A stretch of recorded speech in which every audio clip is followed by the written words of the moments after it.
Apologies. Yeah, the COVID lockdown, we couldn't do any recording, but now we're back. We were busy getting sucked off. Busy getting sucked off. Preoccupied.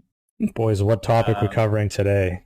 Well, I figured we should cover chronic kidney disease, or CKD, a common ailment, one that is important for healthcare sustainability because of the costs of things like dialysis, and one that you're going to frequently encounter on your boards and in the wards. So why don't we just get right to it, shall we? Does anyone want to start with a broad definition of CKD? Chronic kidney disease, it's the presence of kidney damage or a decreased level of kidney function for a period of 3 months or more. If it's less than 3 months, then you're thinking AKI or acute kidney injury. Abnormalities in kidney function can include a GFR that is less than 60 milliliters per minute per that 0.73 meters squared, or whatever the hell that is. Make sure you memorize that. Yeah. Very important. Or if there's markers of kidney damage, such as albuminuria, a small shrunken kidney with less than 9 centimeters of increased cortical echogenicity on ultrasound, or some sort of pathology on biopsy. Really, right. The three-month marker is what you should remember. Yeah, so EGFR, is meter square the average body surface area? I don't know. Is that 1.73 meters square? Yeah. No, surely we have more surface area than that. No? Yeah, gotta be. No, right? I believe that's it. No, average height is 1.73. I buy that. Listen, deal with it. British Medical Journal. Estimates of glomerular filtration rate are normally expressed per 1.73 meters square body surface area, which is the average surface area for an adult. So, if you have a diminutive, little shrunken man such as Dr. PhD, or conversely, a bloated, plethorous gentleman such as Dr. K, these values may be less useful, but generally speaking, EGFR is good. Little caveats, obviously. So that is, your frail little old lady will tend to have lower creatinine, and therefore a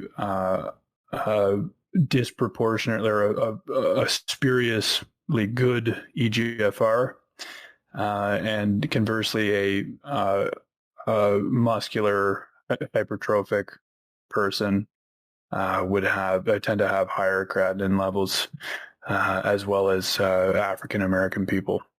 So the classification is further broken down into stages, which I think are sort of useful, because they'll come in more in terms of guidelines from a monitoring perspective, but I won't break it down other than to say that stage 4 and 5, that is stage 4 less than 30, and stage 5 less than 15 is where we're considering, big medication adjustments, and even consideration of things like renal replacement therapy, whether that's dialysis or getting on the transplant list.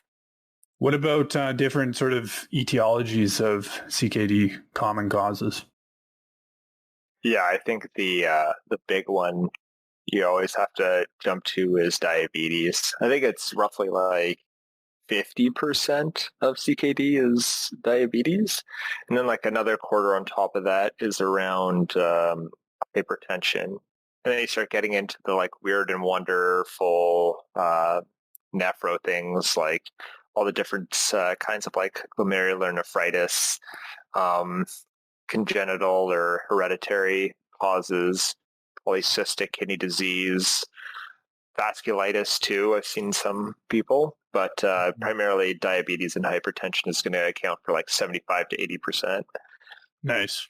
Yeah, so that's super useful. Did you mention like renal vascular disease? Sorry if I missed that. No, I did not.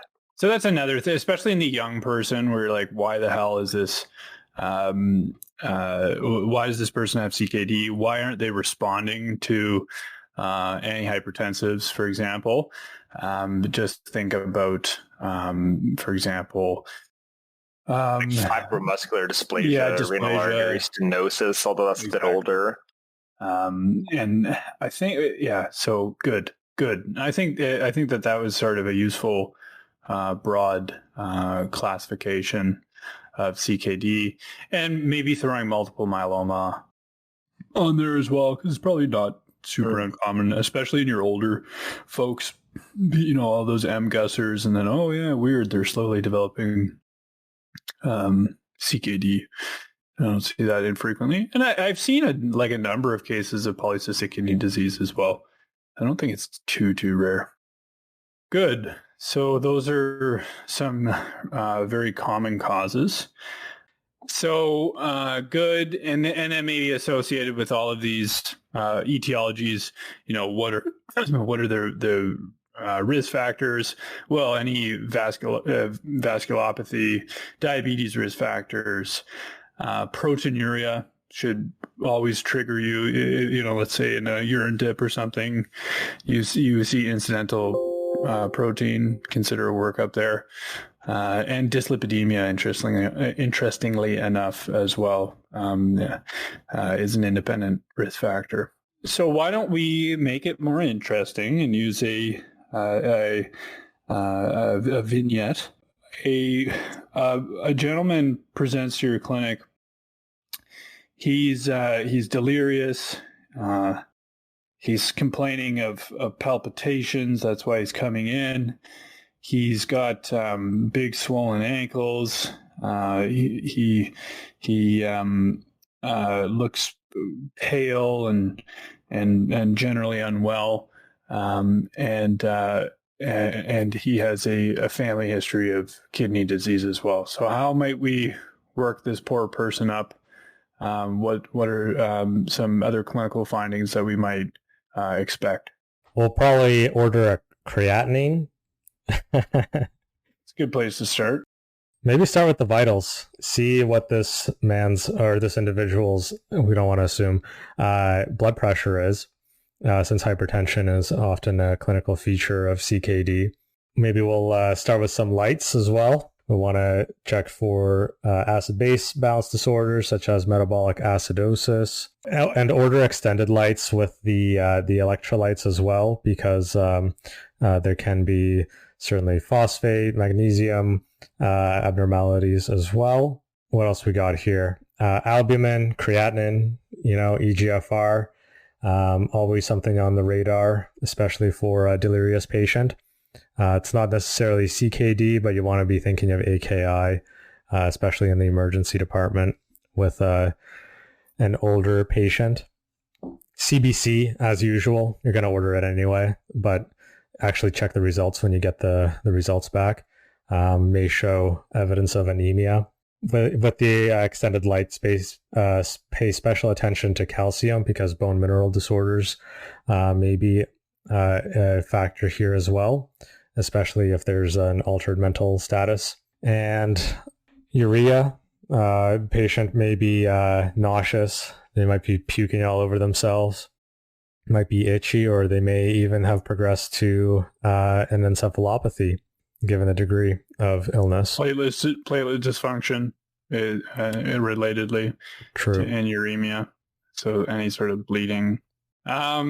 I'll just add this now that, so PTH, I think you mentioned, but the other thing you can consider, but, especially for people where you think there may be some spurious elevation, high protein diet, African-American, people that are very muscular, you can actually order a nuclear EGFR test. So it's tagged. It's a nuclear study, and it's gold standard for EGFR, and that is especially relevant to